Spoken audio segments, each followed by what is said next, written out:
I've been called not Catholic and not Christian a lot lately online. And the reason why, and this is coming from mostly Protestants, although I've also heard it from a few atheists. Haven't heard from any Catholics, so at least there's that. Is because I don't believe in a literal 6-day creation. Because I believe that we should be kind to LGBTQ people, that I believe human rights are universal rights, because I study philosophy. So apparently that makes me not a Catholic. So let's answer some of this ridiculousness. And mind you, it's not all Protestants. I actually had a very good conversation with a Protestant on that topic, and we just came to points of disagreement. But there were plenty of other Protestants who were very upset and were questioning my credentials for Catholicism. So where am I getting my information from? So I've been reading the Bible again, all the way through.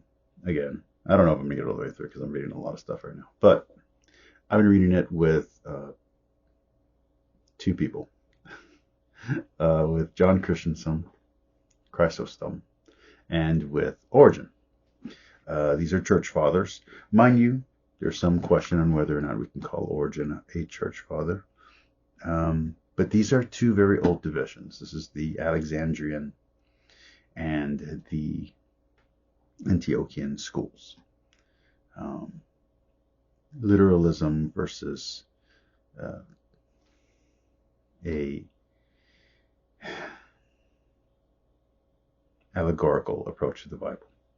Now, mind you, on both sides, the spiritual or metaphorical approach is not completely metaphorical. You're looking at it as at both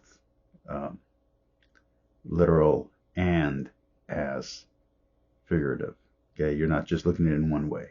And again, on the literal side of things, you're also not taking everything as absolutely literal. You're leaving room for spiritual interpretation.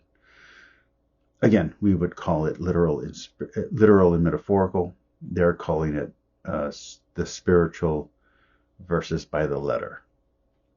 So interestingly, whether it's Augustine, whether it's Origen, whether it's Anselm, whether it's Christensen, no one's taking the 7-day 100% literal. Like, they're just not. Now, there are rad trads who will take a very hard line here, possibly from a misinterpretation of the Council of Trent. And now I'm into some heavy stuff, but I wanted to go back and read the Bible with some of these church fathers that I have fallen in love with, namely John Chrysostom and Origen, because those opposite but twin perspectives really do help. And so people are going to say, well, you can't hold those two sides and still call yourself a Christian. Well, then you're going to have to argue with the Thomistic Institute or the Augustinian Institute. I was just listening to a podcast from them where they had a scientist who was a Catholic Christian, or Christian Catholic, however you want to word it. And she was explaining the Big Bang, and she was going all the way through from the beginning of the Big Bang through evolution all the way till today. It was about a 2-hour podcast. It was great.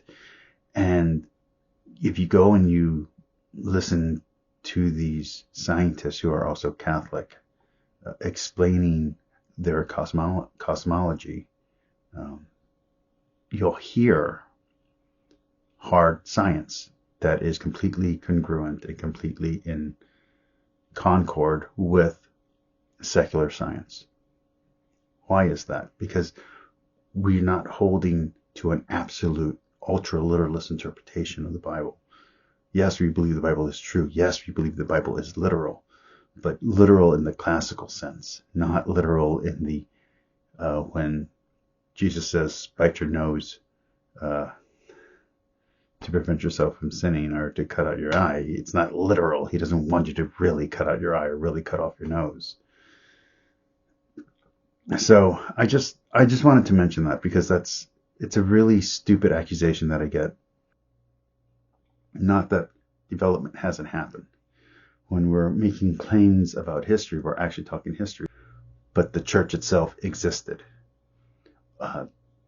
Protestants end up denying history. They end up denying, not all Protestants, but a lot of evangelicals who haven't studied history, who are King James onlyist and sola scriptura are there, and like ultra sola scriptura. And they're, they're getting all their preaching from different parts of the Bible, but they're not actually reading the Bible. They're just hearing someone piece together different sentences. You're not going to get good history that way. The Bible is great for learning, but you have to actually read it. You can't just piece it together, because you can take 30 words from a dictionary and make a sentence. That doesn't mean that's what the dictionary is teaching. You can take 10 sentences from the Bible. That doesn't mean that's what the Bible's teaching. You need to actually read it in context. So yes, I am Catholic. I do believe the Pope is real. Yes, I do go to confession. Yes, I do go to church every Sunday. It's just really weird to hear what people think Catholics believe. And I get it. You were a cultural Catholic, or you knew a person who was a folk Catholic, and you grew up and your aunt who was Catholic did certain weird things, and you think that's what Catholicism teaches. But it's not. You have a misunderstanding of what Catholic is. There's not too many people that actually spend the time to read all those books. And I think I now have a little bit more on this shelf over here, and there's a shelf up there. I mean, there's a ton of stuff. No one has the time to do all this. Even I, who've been doing this for years, I have to work. I have a life. So yeah, there's a lot there. But denying history is not going to get rid of, it's not going to solve your problem. God is real. The Catholic Church is real. The Pope is real. You got to deal with it. Yes, I'm Catholic. Yes, there are people who have been commenting on the Bible from the beginning.